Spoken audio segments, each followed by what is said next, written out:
Paytaxtda hələ də istismar müddəti başa çatmış avtobuslar sərnişin daşıma fəaliyyəti ilə məşğuldur. İstismara yararsız, necə deyərlər, ömrünü başa vurmuş bu cür avtobuslar sərnişinlər üçün əsl təhlükədir. Bəs yararsız marşrut avtobusları niyə xəttlərdən çıxarılmır?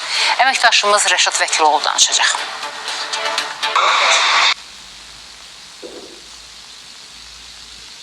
Çox da istisat edirlər bunlar, amma işlədirlər. Nə istiliyi var, nə sərinliyi var. Maşında dağılır. Sizenkada otursan, yerə düşürsən.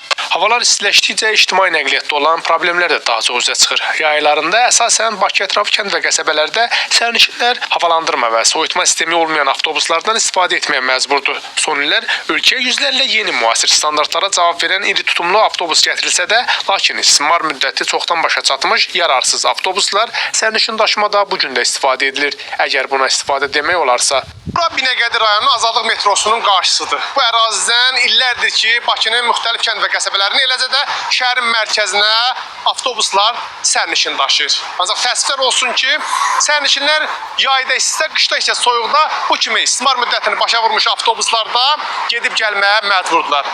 Ancaq hər il daşıyıcı şirkətlər tərəfindən sərnişinlərə köhnə avtobusların yeniləcəyi vədi verilir, ancaq olmur. Yolların təmirini gözləyirlər ki, təmir bitaran kimi buraxılır. Biraz istəyirli, hə.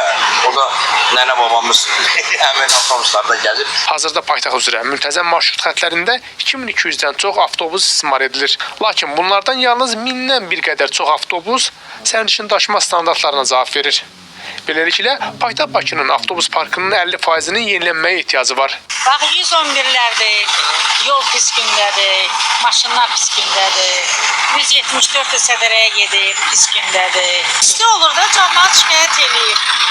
Kondisioner işləmirlər, 125-lərin çoxunda da kondisioner yox. Paytaxtın digər ərazilərində olduğu kimi Qaradağ rayonu ərazisində də avtobus parkının yenilənməsinə böyük ehtiyac var. Çünki təkcə Lökbatan qəsəbəsi ərazisində yüzlərlə istismar müddətini başa vurmasına baxmayaraq hələ də avtobuslar xəttdə sərnişin daşımada istifadə olunur. Bu isə daha çox da yay aylarında sərnişinlər üçün böyük problemlər yaradır.